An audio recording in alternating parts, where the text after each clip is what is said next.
A continuación, Noticiero Telesucesos. Clasificación A. Apto para todo público. Un noticiero pensado para usted porque se lo merece. Nos acercamos a la realidad desde diferentes perspectivas. Noticiero Telesucesos. Primera parte del Noticiero Telesucesos, con las noticias más importantes del día.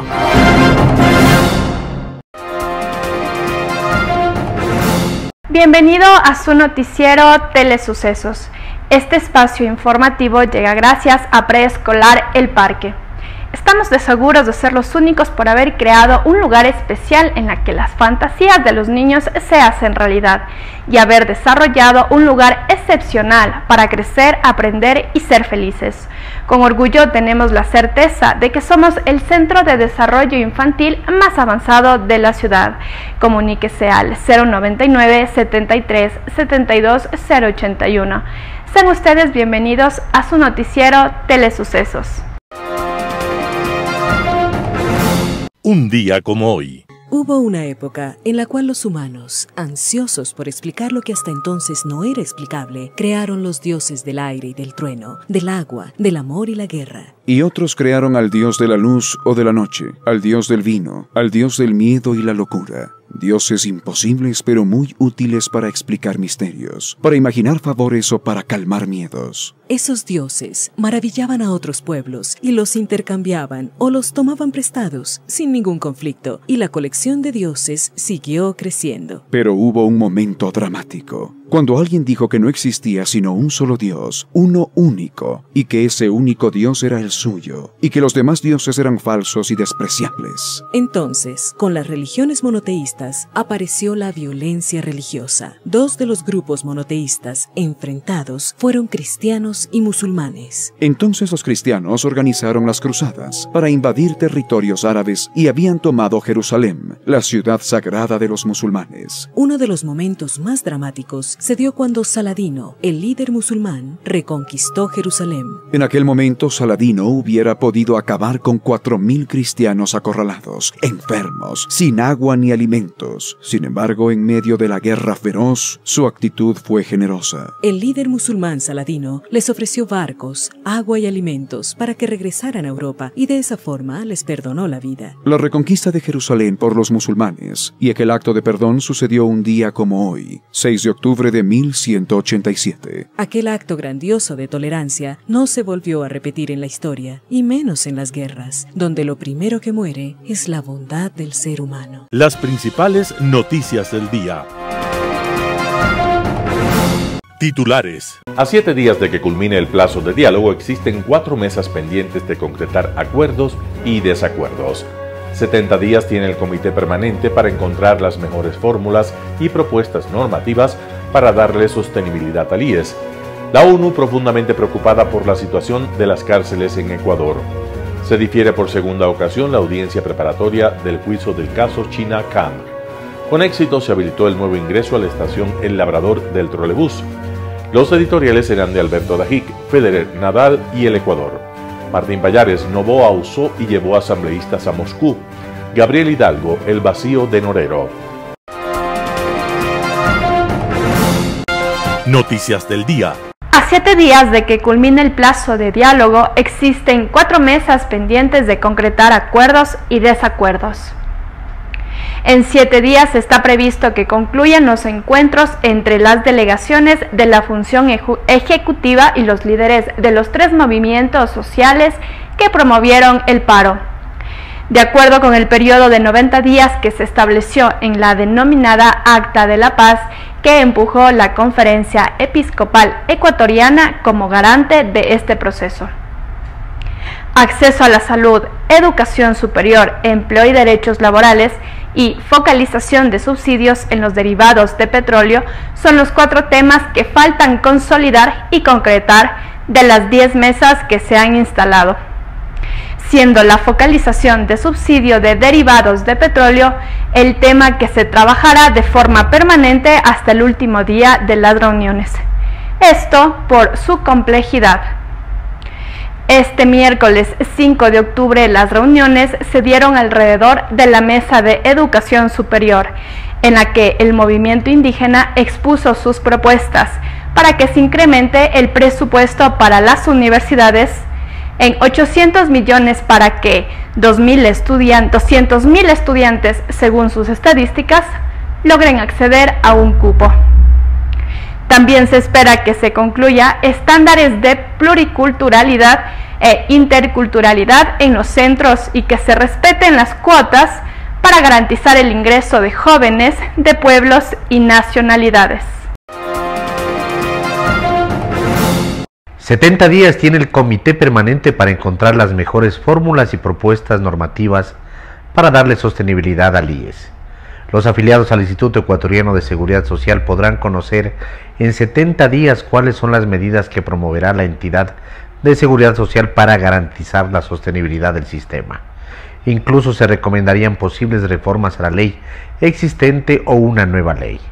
Se conformó un comité permanente cuyo objetivo es delinear las acciones más adecuadas, encontrar una fórmula para lograr que funcione de manera adecuada el sistema. El plazo que se le dio a esta comisión es de 90 días.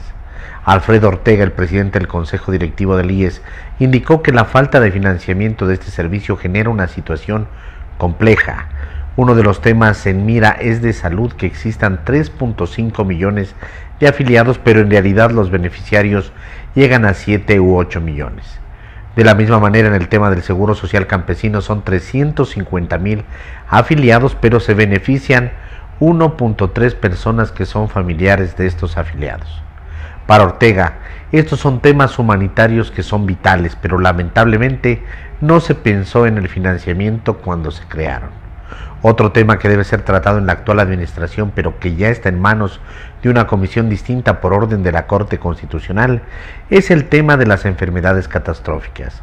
Que existe una sentencia de la Corte Constitucional que indica que se deberá crear un fondo especial tripartito para financiar estas enfermedades, pero la Constitución indica que el financiamiento debe venir del Estado. Al momento se busca una salida sobre estos temas. La ONU profundamente preocupada por la situación en las cárceles de Ecuador. El Subcomité para la Prevención de la Tortura de Naciones Unidas alerta de la grave situación del sistema penitenciario en el Ecuador, escenario recurrente de disturbios y de presuntas violaciones de los derechos humanos. María Luisa Romero, principal responsable del grupo que concluyó su segunda visita a Ecuador, indicó que los reclusos viven en estado de tensión y constante temor, en prisiones carentes de servicios esenciales y recursos básicos. Algunos espacios de estas prisiones son autogestionados por detenidos que son miembros de organizaciones criminales, indicó Romero, después de que más de 300 personas hayan muerto en incidentes violentos en prisiones durante estos últimos años. Esta delegación visitó 9 centros penitenciarios y, aunque reconoce el compromiso del actual gobierno, cree que es necesario adoptar nuevas medidas. No en vano, esta misma semana han muerto 16 internos de la cárcel de Latacunga, una de las más grandes del país sudamericano. Desde su llegada al poder, el presidente Guillermo Lasso se comprometió a revisar el sistema penitenciario, por ejemplo, mediante un censo inédito para conocer exactamente cuántas personas alberga una red que es especialmente conflictiva en la conocida como megacárceles. Se difiere por segunda ocasión audiencia preparatoria de juicio del caso China CAMC. En menos de 9 días se difiere nuevamente la audiencia de evaluación preparatoria de juicio que se había determinado dentro del proceso penal por un delito de cohecho del que son acusados el excontralor Pablo Celi, su hermano Esteban Celi, el empresario Petro Saona, la empresa china CAMC Engineering Compañía Limitada y Yang Lian, ex representante de China CAM en Ecuador. La primera audiencia para el 27 de septiembre del 2022 no pudo concretarse porque la defensa de Esteban Celi pidió el diferimiento. En esta ocasión, el sujeto procesal que pidió se difiera la diligencia fue la Fiscalía, argumentando la reinstalación del caso Las Torres este mismo jueves 6 de octubre. En ambos casos, la fiscal general Diana Salazar lleva la acusación oficial, aunque también en los dos casos son partes de los procesados los hermanos Celi y Saona. Este caso empieza el 2008 y 2020, cuando Pablo Celi, al ser contralor subrogante, aparentemente desvaneció una glosa por $22.6 millones a favor de la empresa China Camp. Para la Fiscalía, el desvanecimiento se habría realizado como contrapartida de un pago de 1.3 millones efectuado por China Camp. Los hermanos Celi, Saona y la constructora china fueron los primeros a los que se les formuló cargos el 28 de marzo pasado. Los dos hermanos Celi y Pedro Saona forman parte de las 13 personas llamadas a juicio por delincuencia organizada. Justamente la etapa de juicio contra estas personas entra este jueves 6 de octubre en el día 31 de audiencia. Con éxito se habilitó el nuevo ingreso a la estación El Labrador del trolebús. Este miércoles 5 de octubre del 2022, la empresa de transporte de pasajeros de Quito habilitó el nuevo y definitivo ingreso a la estación El Labrador del trolebús, esto con el objetivo de brindar mayor comodidad a los usuarios del sistema de transporte municipal, especialmente a quienes habitan en el norte de la ciudad. La nueva entrada, que será parte de la futura integración con el metro de Quito, se ubica en la avenida Amazonas y Logroño, a unos 200 metros al sur del anterior acceso. El gerente general de la empresa, Danilo Rodríguez, manifestó que el municipio de Quito, a través de la empresa de pasajeros, entregó a la ciudadanía la nueva entrada, que es más cómoda y segura para que los usuarios cuenten con varios beneficios. Entre ellos, iluminación las 24 horas del día, pisos podotáctiles para las personas con discapacidad visual y más amplio, que ayuda a la movilidad de estas personas.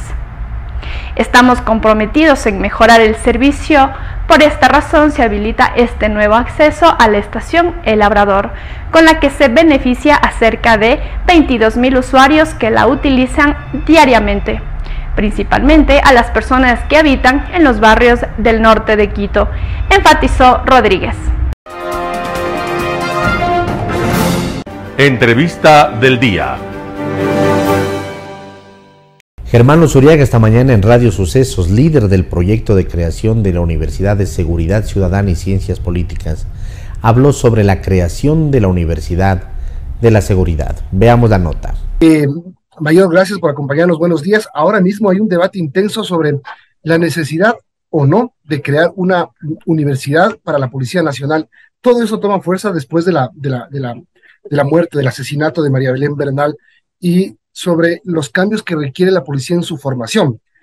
Hay muchos pronunciamientos, Mayor, y usted está a cargo de un proyecto que es importante y que podría, si es que sale como ustedes quieren, dar un cambio real en la educación y en la formación de policías en el Ecuador. Sí, este proyecto que nosotros estamos planteando pensamos que es una solución no solamente a este problema, sino varios de los problemas que actualmente existen en el país. La educación permite que la gente se prepare mejor para atacar toda esta problemática de la violencia de género, todo lo que pasa en contra de los derechos humanos, y este tipo de incidentes que sin duda puede que, si es que no tomamos las acciones correctas, puedan seguir sucediendo a futuro. Ahora, ¿qué cambiaría tener una universidad especializada en estos temas con lo que pasa actualmente? Por ejemplo, hoy la Universidad Central es, digamos, la encargada de algunos temas de formación de la Policía Nacional en temas académicos. Sí, actualmente existe un convenio interinstitucional entre el Ministerio del Interior y la Universidad Central del Ecuador para que capacite a los cadetes, por utilizar un término, en la escuela de policía. Actualmente este convenio se viene trabajando desde 2014. La Policía Nacional y el Ministerio del Gobierno han invertido más de 9 millones en la educación de los cadetes en las instalaciones de la Escuela Superior. Esta carrera es una carrera cerrada, focalizada, donde los profesores, que en su mayoría son policías de servicio pasivo, son los docentes. Ellos asisten a la escuela superior y ahí imparten, digamos, la cátedra, utilizando los recursos y las instalaciones de la propia institución policial. Lo que nosotros proponemos ahora es un modelo diferente. Nosotros queremos hacer no solamente la única carrera que tenemos en este momento, que es la licenciatura en Seguridad Ciudadana, sino varias carreras. Abrir las puertas a la sociedad en general para poder educarnos en conjunto y civilizar más a la institución policial. Ahora, solo para entender un poco, actualmente en la Universidad Central se imparte una carrera. ¿Cuál es esa carrera? Esta carrera es la licenciatura en Seguridad Ciudadana y Ciencias Policiales. Tiene una duración de 4 años y es parte del proceso de formación de los oficiales, tener una carrera, un título de tercer nivel, que en este caso es una licenciatura. Pero también existe otro eje, que es el eje policial, donde se les enseña, digamos, a disparar o a utilizar el uso de las armas y un sinnúmero de materias que están acorde al campo operativo del policía. En un tema enfocado además de derechos humanos, tengo entendido, ¿verdad? Bueno, la malla curricular es por autonomía, la maneja la Universidad Central. Tiene algunos componentes, entiendo que topan esos puntos. La diferencia con nuestra propuesta sería que nosotros queremos incluir desde las autoridades, desde el rector, los rectores de la universidad, el personal administrativo, el docente, que también exista una mayor participación de mujeres. En este caso, lo que nosotros buscamos también es eliminar ciertos lenguajes sexistas, machistas, para que el policía pueda ser mucho más empático, para reducir estas taras que nosotros a veces tenemos como sociedad. Ahora, usted habla de que esta universidad que se busca crear sería para la gente en general, es decir, no solamente para los policías. Sí, esta universidad es abierta. Ese es el concepto de decir que es una carrera abierta, una universidad abierta, como ahora tenemos de cerrada exclusivamente para policías. O sea, nosotros no compartimos aulas con la ciudadanía, sino es específicamente entre nosotros, por utilizar un término. Entonces, la propuesta que nosotros queremos es abrir nuestras puertas para que toda la gente que tenga la intencionalidad de estudiar carreras afines a la seguridad integral puedan hacerlo en conjunto con nosotros. Nosotros hemos propuesto al inicio 3 licenciaturas para formar a la sociedad y también a la policía, que hemos hecho un análisis de mercado, un análisis de pertinencia, en el cual se ha establecido cuáles son las carreras que existe actualmente demanda por parte de la ciudadanía y que no existe oferta por parte de las universidades privadas y las universidades públicas. ¿Cuáles son las carreras? Nosotros tenemos en primera instancia una licenciatura en Seguridad Ciudadana. Valga la redundancia que a pesar de que esta ya existe, nosotros estamos actualizando, digamos, o modernizando los contenidos de las mallas curriculares, orientados más a lo que es la violencia de género, el tema de derechos humanos. Tenemos una licenciatura en inteligencia prospectiva que no existe en el país a título de tercer nivel. Tenemos una licenciatura de investigación criminal y forense, que también es un tema muy interesante. Nosotros no tenemos una carrera a nivel de tercer nivel aquí en ninguna universidad. Los peritos que tenemos en Ecuador salen a estudiar en otros países, especialmente en Argentina. La Policía Nacional de Argentina, la Policía Federal Argentina tiene este modelo de universidad donde estudian policías, donde estudian civiles. Nosotros a lo largo de la historia del tiempo hemos mandado a estudiar muchos oficiales que han regresado y son los pioneros prácticamente aquí en criminalística en Ecuador. ¿Esto sería algo así como la ESPE para las Fuerzas Armadas? Y en este caso podemos hacer una analogía que la ESPE, digamos, tuvo su inicio como una orientación de la seguridad y defensa, que es una doctrina diferente a lo que es la seguridad ciudadana. Específicamente nosotros lo que estamos buscando es eso, tener un campo de expertise en la seguridad ciudadana, en los derechos humanos, y que todas las personas que deseen y que quieran aplicar estas carreras puedan hacerlo. Recordando que en el país, a partir del COESCOP, tenemos ciertas instituciones que están complementarias de la seguridad ciudadana, como son los agentes de control metropolitano, son los bomberos, el servicio de vigilancia aduanera, los agentes de seguridad penitenciaria, y están en todo el país. Y ellos también necesitan capacitarse y tienen que tener una doctrina clara en cada una de sus competencias y procedimientos para su actuación. Entonces, a través de la Universidad de Seguridad Ciudadana, que será gratuita, tendrá sus extensiones en diferentes provincias. En Radio Sucesos, Alegría Crespo, PhD en Ciencias de la Educación, habló sobre escasez de docentes a nivel mundial. Escuchemos lo que dijo. Alegría, la UNESCO el día de ayer advertía sobre una crisis mundial de escasez de docentes. Dice que se necesitan 69 millones de profesores en todo el planeta para alcanzar la educación básica universal, que es la meta para el 2030. ¿Qué provoca que cada día haya menos maestros? Posiblemente en la actualidad los jóvenes buscan trabajos de alto impacto con grandes salarios. Entonces, por un lado, el tema salarial puede ser uno de los factores, no solo en el Ecuador, sino a nivel mundial. Posiblemente en países del primer mundo sí son bien remunerados, pero en países, bueno, latinoamericanos de la región, pues todavía hay una brecha significativa. Es decir, tú en general no vas a ver a un profesor que viva con ningún tipo de lujo, ¿no? Hablando así. Si esa es la aspiración de un joven, pues siendo profesor es complejo que lo llegue a hacer. Por otro lado, es una carrera muy demandante emocionalmente. Es decir, debes saber tanto de pedagogía como de psicología, como de intervenciones con los chicos.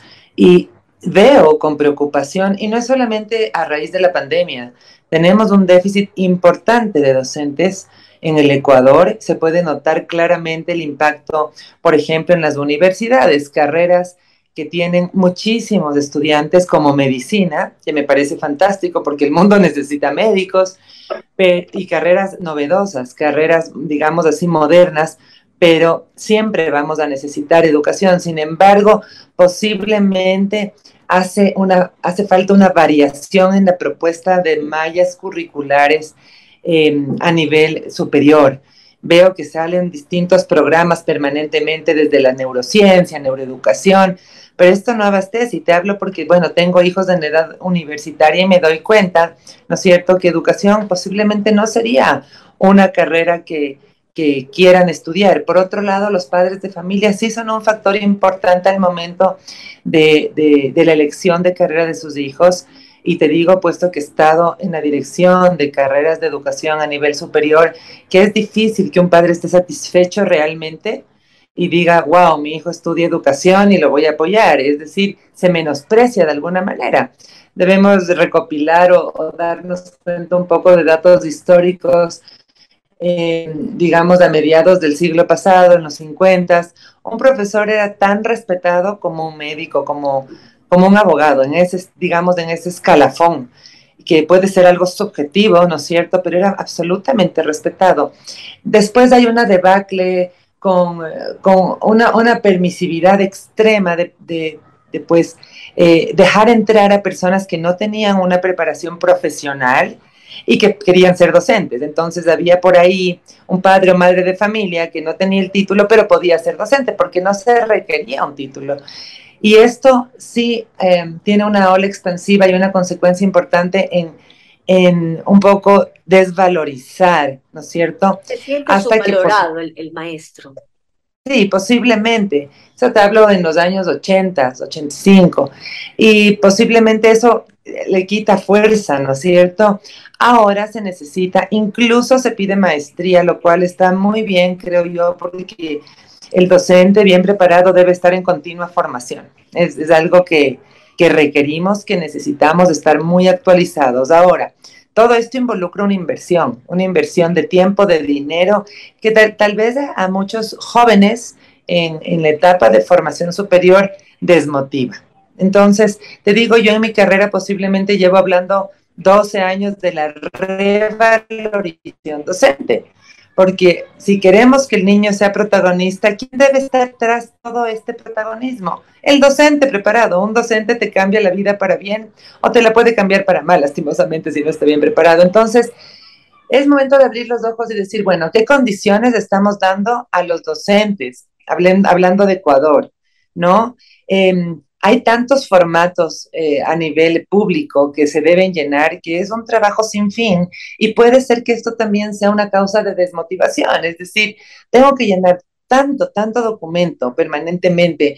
El docente se ve expuesto muchas veces a casos incluso de denuncias ante el distrito, ante el ministerio, y pues hace que el trabajo, en lugar de ser absolutamente motivador, pues pueda ser un poco arriesgado, riesgoso. Eso te puedo hablar desde mi experiencia. Amando la educación como lo hago, veo que hay ciertas trabas y pues de esto se va viendo en justamente el déficit que no solo existe en Ecuador, ojo, es a nivel mundial.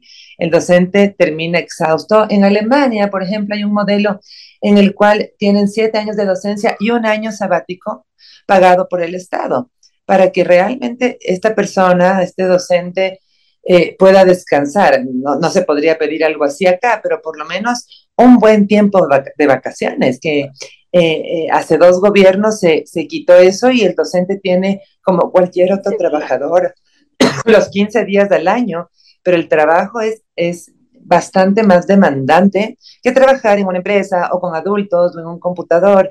Entonces las condiciones alrededor sí son factores muy importantes: sueldo, vacaciones, ¿no es cierto? Valorización de la carrera, valorización de esta persona, de este profesional en una ciencia social, en una ciencia humana, que está realmente dejando la semilla para mejorar la sociedad. Entonces es preocupante, pero las políticas públicas, pienso yo que se quieren cambiar, sin embargo no se ha logrado llegar a un real acuerdo de decir, bueno, a ver, los docentes tendrán, recuerda que hace unos años había un mes de vacaciones por lo menos. Entonces, todo eso al momento que un profesional decide qué va a hacer en la vida, o un joven, es tomado en cuenta, ¿no? Un panorama de noticias para su estatura intelectual.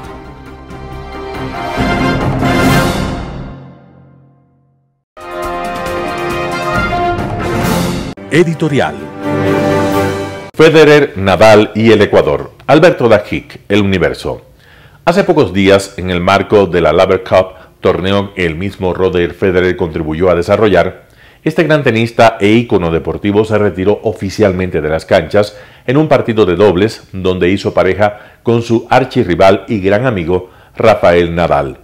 La rivalidad entre los dos deportistas muy posiblemente no tendrá igual en la historia del tenis.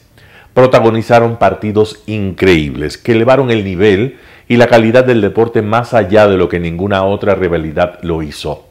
El excelso nivel técnico de este deporte hoy, su increíble velocidad, su despliegue físico infinitamente superior al del pasado, se debe a estos dos jugadores más que a nadie. Para Nadal, Federer fue el obstáculo que hizo que le tardara más en ser el número 1 del mundo de lo que habría tardado sin él.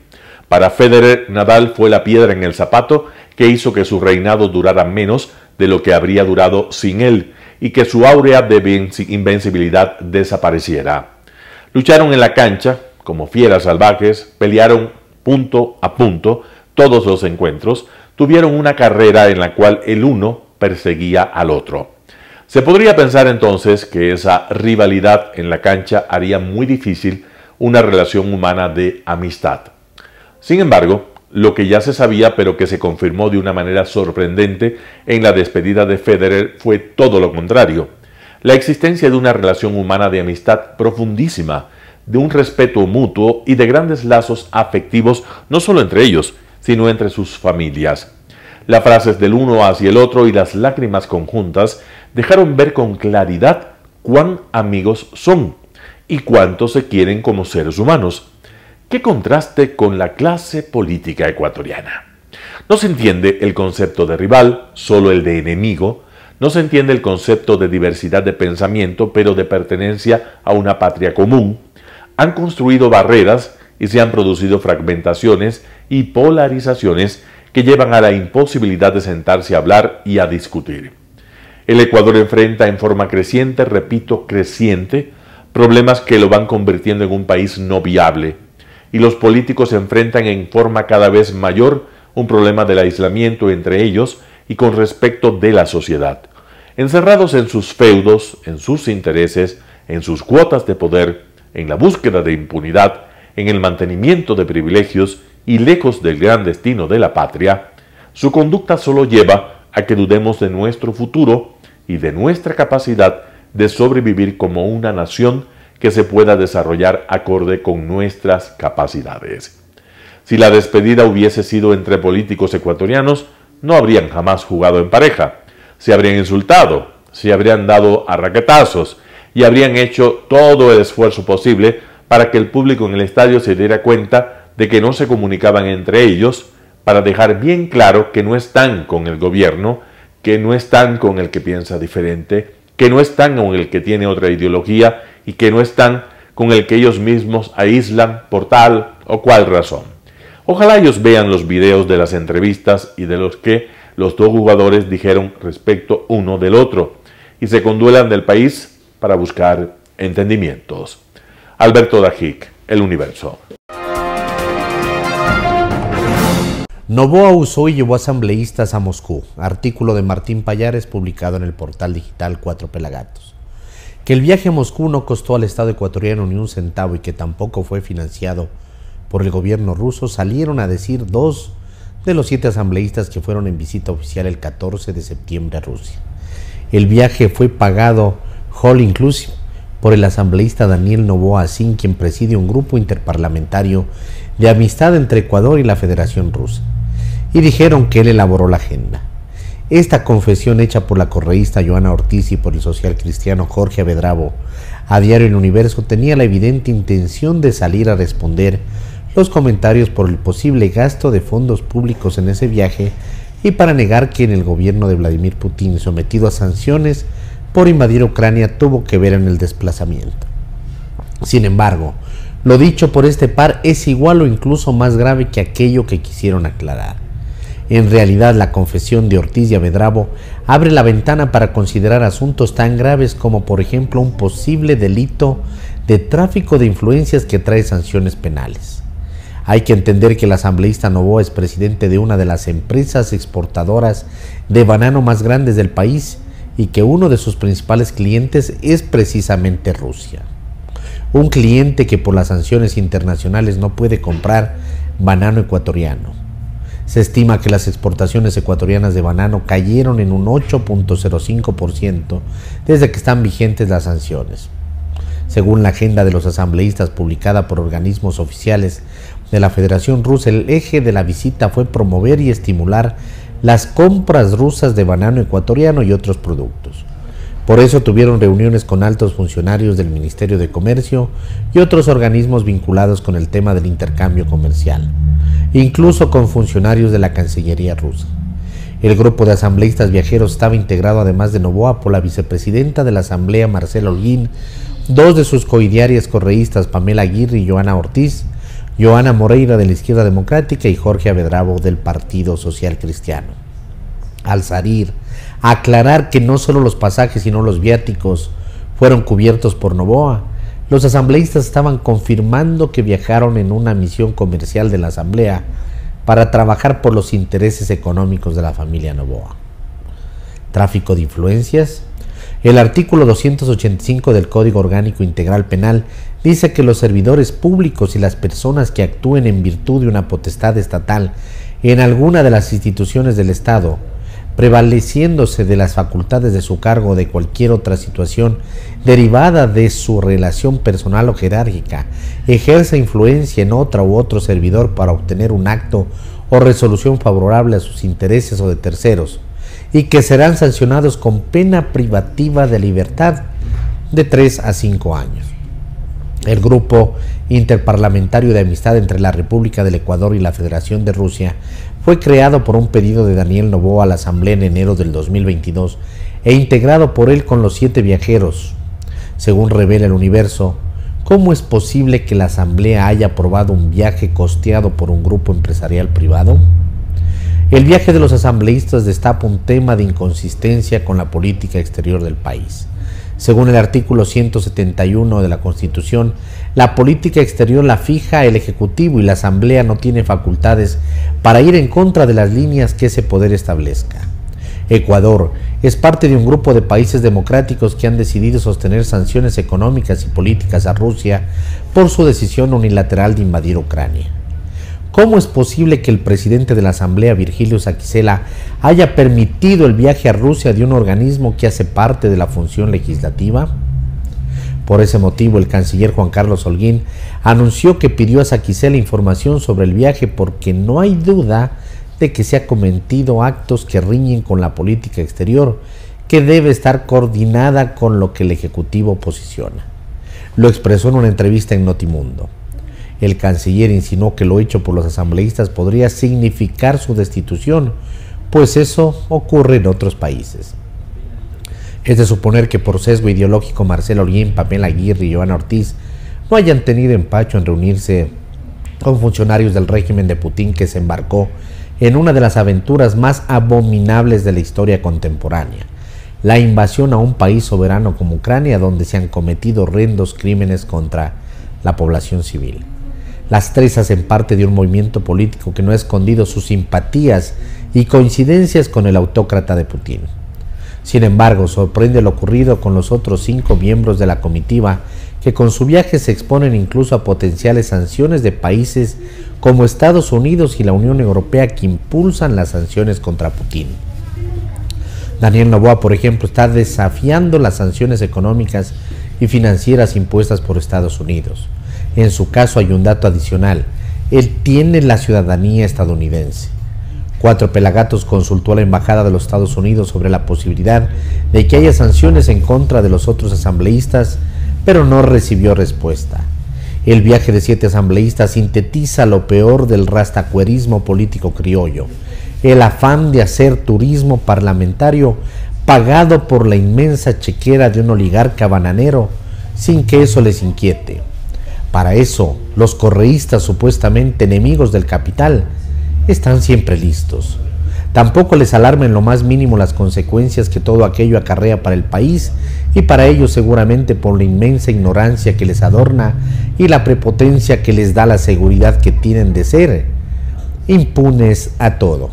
Artículo de Martín Pallares, publicado en el portal digital 4 Pelagatos. El vacío de Norero, Gabriel Hidalgo. Un nuevo estallido de violencia se produjo en la cárcel de La Tacunga la tarde del lunes 3 de octubre. Esta vez, la refriega provocó la muerte de 16 presos y otros 43 fueron heridos. Entre los fallecidos se cuenta el capo del narcotráfico e integrante de la pandilla penitenciaria Los Nietas, Leandro Norero. ¿Qué implicaciones tiene este suceso para la sociedad, la institucionalidad y la política del país? Muchos consideran que las pandillas son una de las principales formas de violencia que perpetúan las sociedades latinoamericanas contemporáneas por sus inequidades. Pero el principal problema no solamente es ese, sino la combinación entre pandillas, narcotráfico y crimen organizado. Para Dennis Rogers y Adam Baer, en Understanding Gangs in Contemporary Latin America, el debilitamiento del Estado deja un vacío institucional que las pandillas tienden a ocupar. Así surgen expresiones del poder local, generalmente urbano, en las periferias de muchas ciudades latinoamericanas. Incluso, cuando han crecido exponencialmente, algunos se preguntan si las pandillas constituyen un poder paralelo al del Estado. En Medellín, por ejemplo, hay pandillas controladas por grupos paramilitares con vínculos con el Estado desde principios de la década de 2000. En 2012, en Guayaquil, la imagen de Leandro Norero se difundió en la opinión pública cuando participó en la firma de un acuerdo de paz impulsado por el gobierno nacional y que reunió a los líderes de las principales pandillas penitenciarias.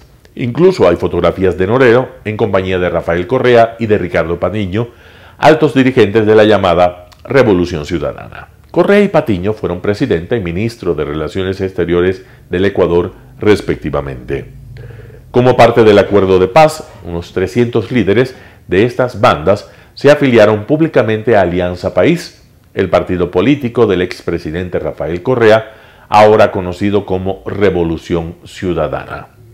Aunque las pandillas juveniles se remontan a las décadas de 1940 y 1950 en América Central y a los intentos de industrialización y urbanización de la región, los primeros estudios en profundidad de este fenómeno se conocieron solo a finales de la década de 1980. Una investigación pionera es la de Deborah Levenson, con un estudio sobre las maras guatemaltecas publicado en 1988. Existe una diversidad considerable entre las pandillas de toda la región. Debe hacerse una distinción importante, por ejemplo, entre pandillas por un lado y mara, comando o nación por el otro. Así, mientras las pandillas son bandas criminales locales, Las maras, los comandos y las naciones son fenómenos complejos de origen transnacional que articulan a las bandas locales y que tienden a convertirse en formaciones de crimen organizado, incluso con penetración estatal recíproca. En Brasil, el microtráfico de drogas está dominado por las pandillas brasileñas desde principios de 1990. Gran parte de este comercio se lleva a cabo en barrios marginales, administrados por bandas criminales juveniles pequeñas y no organizadas. Las pandillas más grandes se llaman comandos y la pandilla principal en Sao Paulo es Primeiro Comando da Capital. De manera similar, Comando Vermelho se formó en 1993 a partir de una pequeña pandilla originada en las prisiones de Carandiru y Taubaté y se ha convertido en un elemento popular en los barrios más pobres de la ciudad. Según Dennis Rogers y Adam Bear, aunque las pandillas con vínculos en estructuras del crimen organizado han generado un suministro constante de armas, municiones y drogas, no son estas organizaciones las que manejan el lucrativo comercio internacional de la cocaína, sino los cárteles que las someten. Según estos autores, las pandillas en el Ecuador se federan en naciones, organizadas además en poco estructuradas y de menor complejidad organizaciones, y las pandillas de Guayaquil son territoriales y fraternales por naturaleza, y la violencia entre bandas rivales ha resultado en altas tasas de homicidios y en un objeto de interés político desde principios de la década del 2000 por su capacidad de influencia territorial. Los Latin Kings son la nación más grande en Ecuador, creada por emigrantes que regresaron de los Estados Unidos. Si bien las pandillas y el crimen organizado a menudo comparten miembros comunes, la mayoría de las pandillas no tiene vínculos transnacionales extensos o relaciones con las principales organizaciones criminales. Esto sucede a pesar del hecho de que gran parte de esta creciente violencia es armada, urbana, social y, según algunas investigaciones realizadas, en su mayoría relacionada con pandillas. Un tema que se ha destacado repetidamente en los estudios de las pandillas latinas es que emergen en contextos sociales específicos, contrariamente a la interpretación predominante de que estas relaciones son el resultado derivado de familias disfuncionales, como sucede en los Estados Unidos. En América Latina se ha demostrado que las relaciones entre las pandillas y sus comunidades locales son a menudo muy fuertes y altamente organizadas. Por ejemplo, las pandillas en las favelas de Río de Janeiro controlan territorios como una forma de integración engañosa. Investigaciones recientes han demostrado que las comunidades pueden ver a las pandillas y a la violencia que generan de manera más positiva por los beneficios que reciben de ellas. De hecho, a veces, las pandillas pueden organizarse para proteger a la comunidad de la intrusión externa de otras pandillas o incluso de la policía. Pueden formar redes con otras pandillas y desarrollar estructuras jerárquicas de mando y de control. Sin embargo, la relación entre las pandillas y la comunidad local es volátil y puede cambiar muy fácilmente. ¿Por qué el gobierno impulsó un acuerdo de paz entre organizaciones pandilleriles en el 2012? ¿Estaba consciente de la volatilidad de los acuerdos entre estructuras tendientes al crimen? ¿Cuáles fueron las licencias, los privilegios, las atribuciones cedidas por el poder político a estas organizaciones? En el ajuste posterior de cuentas entre las bandas rivales a las que participaron del acuerdo está el origen de la actual crisis carcelaria y de seguridad en el Ecuador. Solo el tiempo lo dirá. Gabriel Hidalgo. Noticias internacionales. El presidente Biden visita zonas devastadas por el huracán Ian en Florida. El presidente Joe Biden visitó Fort Myers, Florida, este miércoles para evaluar los daños causados por el huracán Ian. Su segundo viaje relacionado con una tormenta esta semana, después de haber visitado Puerto Rico el lunes. Ya más de 110 muertes se han atribuido a Ian, mientras los equipos de búsqueda y rescate siguen trabajando. El presidente, junto con su esposa Jill, reafirmó su compromiso total en apoyar a la gente de Florida, mientras se recuperan tras el devastador huracán de categoría 4 que impactó el estado una semana atrás. We have a long road ahead of us. Tenemos un largo camino por delante, reconstruir comunidades enteras desde cero. Quiero que la gente de Florida sepa que tienen mi compromiso y el compromiso de Estados Unidos de que no nos vamos a ir. Vamos a ser vigilantes a través de todo este proceso y va a llevar muchísimo tiempo. Con suerte, sin ningún inconveniente en el camino más tarde, después de que las cámaras de televisión hayan avanzado, seguiremos estando aquí con ustedes. Biden ha discutido públicamente con Ron DeSantis, el gobernador republicano de Florida, quien dijo que reparar puentes y calles es la prioridad. Aunque los dos han hablado por teléfono varias veces desde que azotó la tormenta la semana pasada, este miércoles fue la primera vez que se reunieron en persona desde que estallaron las tensiones por la inmigración y el acceso al aborto.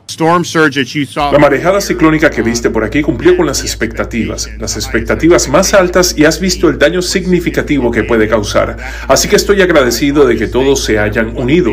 Tenemos mucho trabajo que hacer aquí, pero les diré que el espíritu de la gente de este estado y del suroeste de Florida ha sido fenomenal. El presidente se reunió con propietarios de pequeñas empresas y residentes afectados por el huracán y agradeció a los funcionarios federales, estatales y locales que están trabajando para restaurar la energía, limpiar los escombros y distribuir alimentos y agua, además de brindar otra asistencia para salvar vidas. Jacopo Luzzi, Voz de América.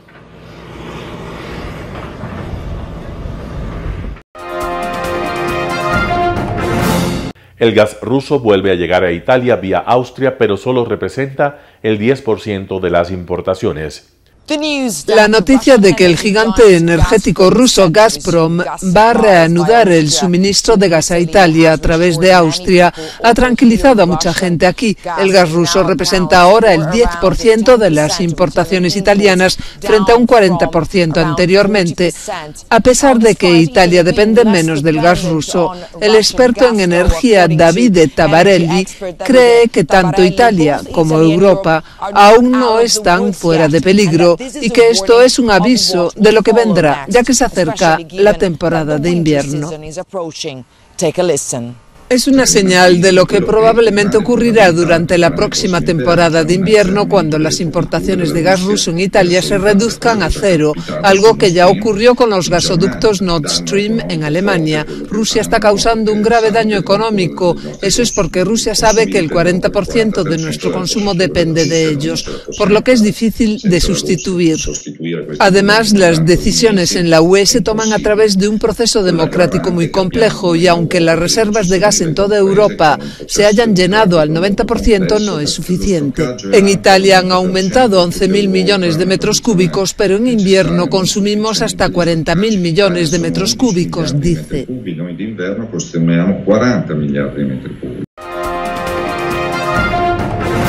Putin reforma la constitución rusa para adherir los territorios ilegalmente anexionados. El presidente ruso Vladimir Putin reforma la Constitución para introducir los 4 territorios ucranianos declarados unilateralmente parte de la Federación Rusa.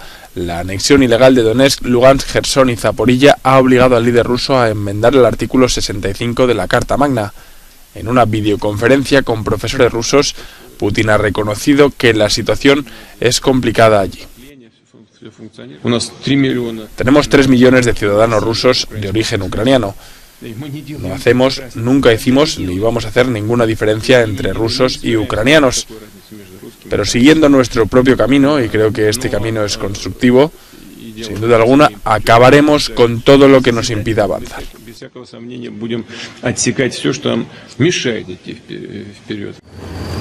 La anexión de los 4 territorios no tiene reconocimiento internacional, y el ejército ucraniano afirma que ya ha reconquistado docenas de ciudades en una rápida ofensiva. Firmé un texto que anula todos los decretos del presidente de la Federación Rusa y todos los actos para aplicar esos decretos, para intentar la anexión de nuestro territorio desde 2014. Todas las decisiones rusas, todos los tratados con los que intentan apoderarse de nuestra tierra, todo esto no tiene valor, aseguraba el presidente ucraniano Volodymyr Zelensky. El gobernador ucraniano de Lugansk, Serhiy Haidai, asegura que ha comenzado la desocupación de la región. En un vídeo publicado en redes sociales el miércoles, afirma que el ejército ucraniano ha recuperado varios asentamientos. Rusia y Bielorrusia, las grandes ausentes, en el encuentro de todos los líderes de Europa. Nada menos que 44 líderes europeos se reúnen este jueves en Praga, en la República Checa, en el primer encuentro de la Comunidad Política Europea. El objetivo es que compartan su visión del futuro de Europa, en especial sobre dos puntos clave hoy en día: la energía y la seguridad. Así lo explica el presidente del Consejo Europeo. Compartimos el mismo continente y nos enfrentamos a los mismos desafíos, y tenemos la oportunidad de abordar cómo podemos mejorar la cooperación y la coordinación para contar con más estabilidad, más seguridad y más paz. El primer ministro de Ucrania asiste al acto, pero Rusia y Bielorrusia son los dos grandes ausentes, aunque por supuesto la guerra en Ucrania está presente en los debates. Estas son las palabras del primer ministro de Bélgica. Todo el continente europeo está aquí, excepto dos países, Bielorrusia y Rusia, lo que demuestra lo aislados que están esos dos países. Estados de dentro y de fuera de la Unión Europea compartirán mesa en los encuentros, entre ellos el Reino Unido, el único país que ha abandonado la UE y que podría encontrar aquí una nueva manera de mantener el contacto. Alrededor de la mesa también hay aspirantes a socios, tanto de los Balcanes occidentales como de Europa del Este, y es la ocasión para pedir a Serbia que se alíe con la Unión Europea en lo referente a las sanciones contra Rusia. Y quien tiene también muchos asuntos pendientes es el presidente de Turquía, Recep Tayyip Erdoğan, especialmente en lo que respecta a sus relaciones con Grecia. Y precisamente la idea de la Comunidad Política Europea es fomentar el diálogo.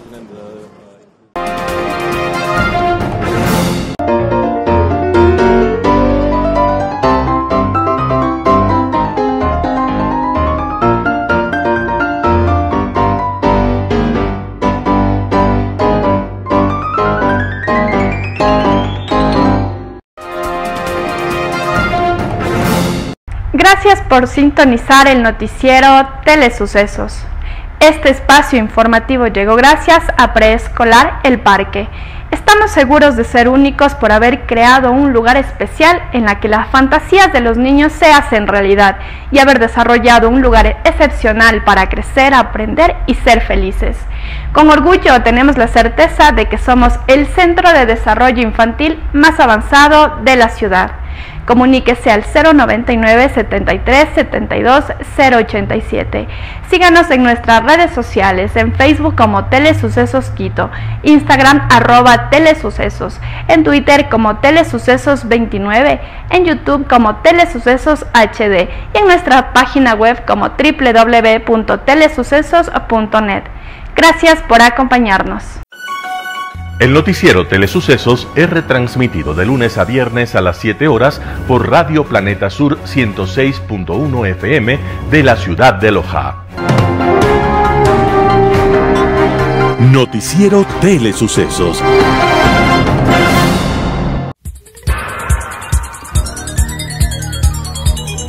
Las opiniones vertidas en este espacio por la producción y dirección del programa son de exclusiva responsabilidad de sus autores y de quienes intervienen en ellos.